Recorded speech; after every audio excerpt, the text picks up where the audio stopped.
I never expected to see Emma again. We had a passionate but tempestuous relationship in college that ended badly when she cheated on me.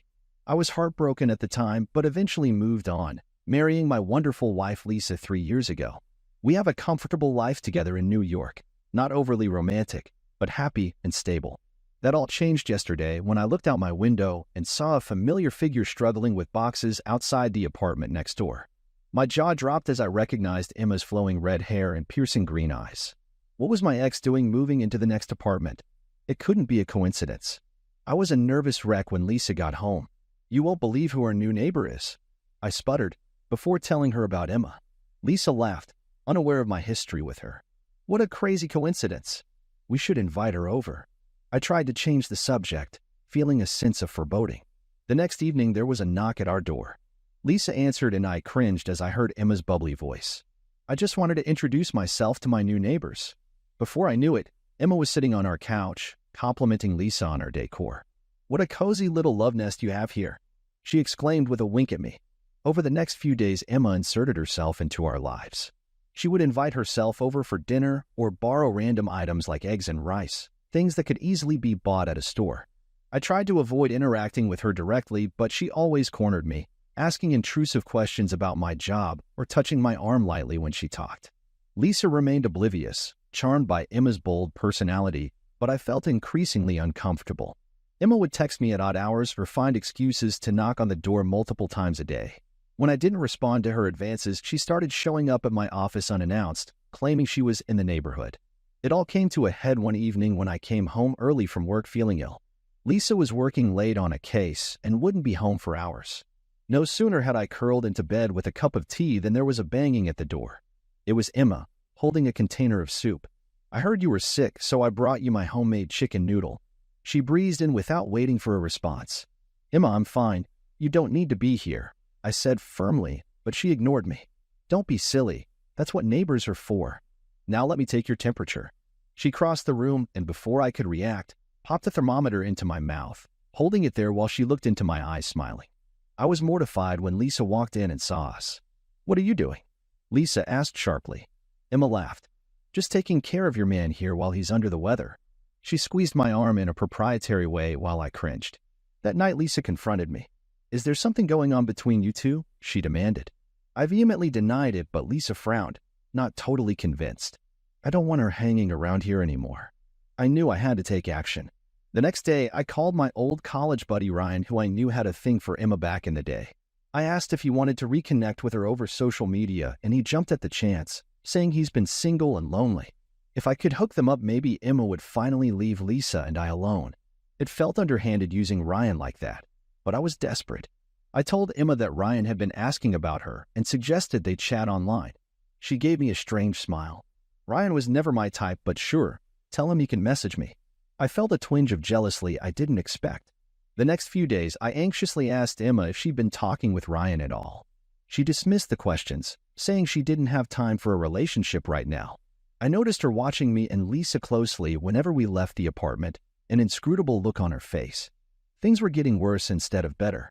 My next strategy was to ramp up the romance with Lisa whenever Emma was around, hoping to send the message that I was happy and committed. I surprised Lisa with flowers and her favorite takeout meal, snuggling close on the couch while Emma passed by. I pulled Lisa into passionate kisses anytime I noticed Emma lurking.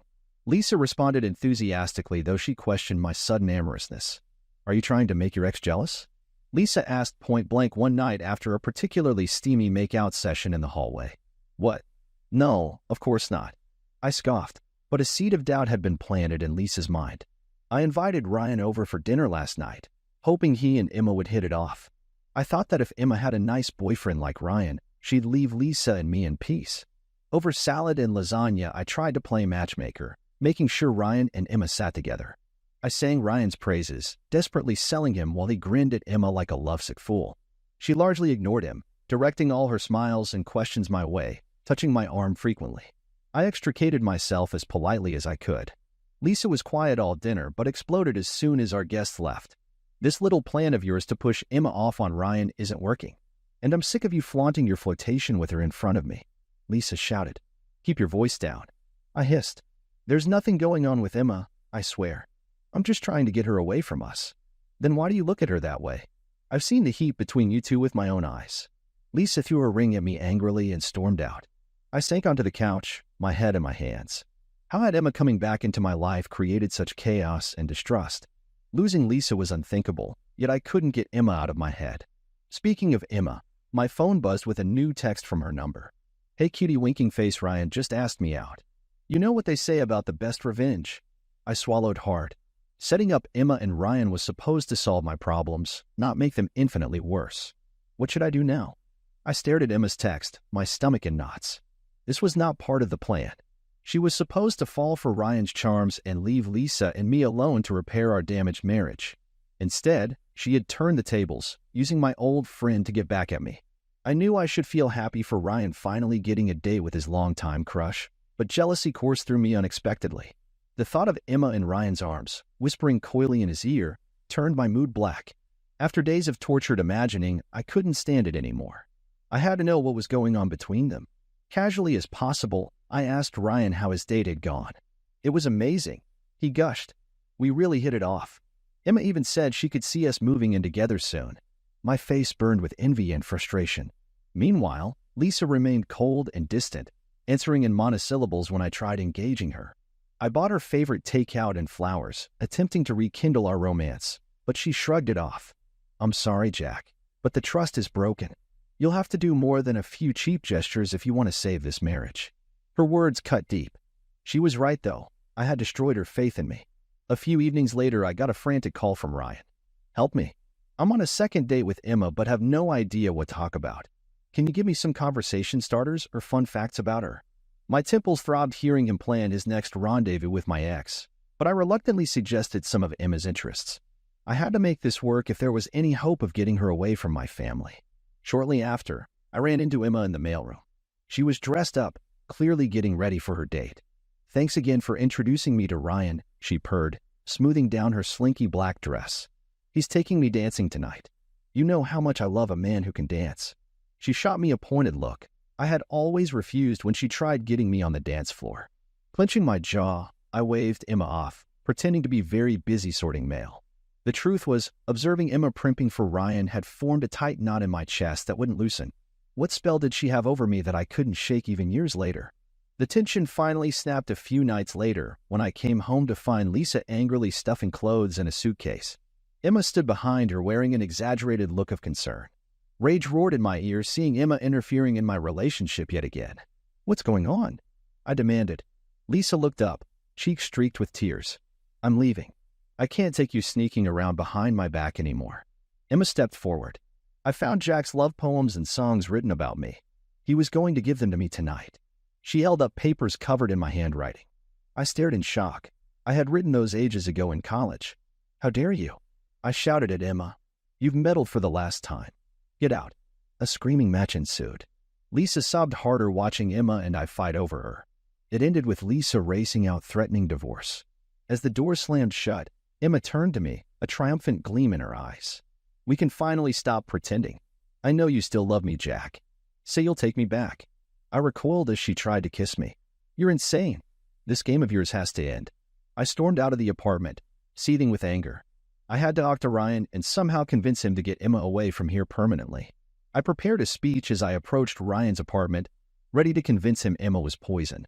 Before I could knock, loud moans of pleasure stopped me short. Pressing my ear to the door, my worst fears were confirmed. Emma was in there, and by the sounds of it, she and Ryan were getting hot and heavy. All the fight drained from my body. Emma had slithered her way into my place through cunning manipulation. Now she had seduced Ryan to the point he would never turn his back on her. As the moans inside escalated, mocking me, the hard truth stared me in the face. I had lost this battle. Emma was here to stay whether I liked it or not. I stumbled home in a daze after hearing Emma and Ryan's lovemaking, my spirit utterly crushed. This whole scheme had blown up in my face. Not only had I lost Lisa, but now my ex was shacked up with my so-called friend next door. Over the next few days, I desperately tried winning Lisa back, sending huge bouquets of roses and leaving tearful voicemails begging her forgiveness. She remained stonily silent. I even went to her law office, only to have security escort me out when I refused to leave without seeing her. "Give it up, mate. She's well shot of you," her colleague hissed as I was hauled towards the exit. I had ruined the best thing in my life. Lisa was gone for good. In a last-ditch effort to exorcise Emma from my psyche, I avoided the apartment for days, crashing on a friend's couch. But usurped from my home and missing Lisa painfully, despair eventually drove me back. I returned to an empty, echoing space that no longer felt like home. Our wedding photos on the walls taunted me, reminding me of broken vows. Picking up Lisa's hairbrush, my composure finally shattered. I sank to the floor with gut-wrenching sobs, grieving all I had lost. A soft knock roused me. Wiping my eyes, I opened the door with vague hope it might be Lisa. Instead, Emma stood there looking uncharacteristically nervous. I heard about the split. "Can we talk?" she asked softly. I glared at her stonily. "Haven't you meddled enough?" "Please, Jack," she implored. "Hear me out." I reluctantly led her inside, crossing my arms wordlessly. She perched on the edge of the sofa. "I wasn't completely honest about my reasons for moving here," she began hesitantly. "The truth is, I never got over you. I always regretted letting you go." I gaped at this unwelcome confession. She continued in a rush. "I know I didn't handle this well, but I had to know if you still had feelings for me too. If there was any chance." I held up my hand, stopping her short. "You lied and manipulated me from day one. Do you know the damage you've caused?" Anger boiled up. "You ruined my marriage." She flushed, looking ashamed under my blistering glare. "You're right. What I did was wrong. That's why I'm moving away with Ryan. It's clear I toxic here." She took a deep breath. "I truly am sorry, Jack." Her words diffused my rage. As I looked in her regretful eyes, I was reminded of the girl I had once loved. I saw then how her unconventional actions had been motivated by heartbreak and longing just like mine. The fight went out of me. "I think you and Ryan could be happy together," I said finally. She gave a small, sad smile at my acceptance. We parted ways with a farewell hug, a silent understanding passing that it was time to let old dreams die. I knew Emma couldn't be part of my future, but I no longer harbored bitterness towards her either. Alone once more, I steeled myself for the ultimate humbling gesture.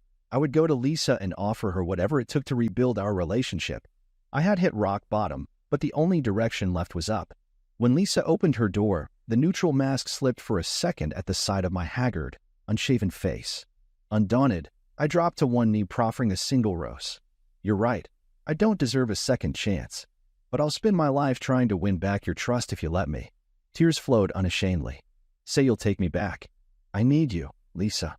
Her stern facade wavered and she burst into tears. I took heart. Her anger seemed to have thawed. Throwing her arms around me, she sobbed against my shoulder. "No more lies ever?" I shook my head vehemently, overcome with gratitude and relief. "Never again. I swear it." At last I held my wife close, her body fitting perfectly with mine in reunited bliss. The ordeal had shattered us, but also cleared away doubts and secrets that might have eventually torn us apart. Now we could rebuild on firmer foundations. As I walked Lisa into our home once more, sunlight streamed through the windows, bathing everything in gold. It felt like a fresh start. This is where our story comes to an end. Share your thoughts in the comments section. Thanks for your precious time. If you enjoyed this story, then please make sure you subscribe to this channel. That would help me a lot. Click on the video you see on the screen, and I will see you there.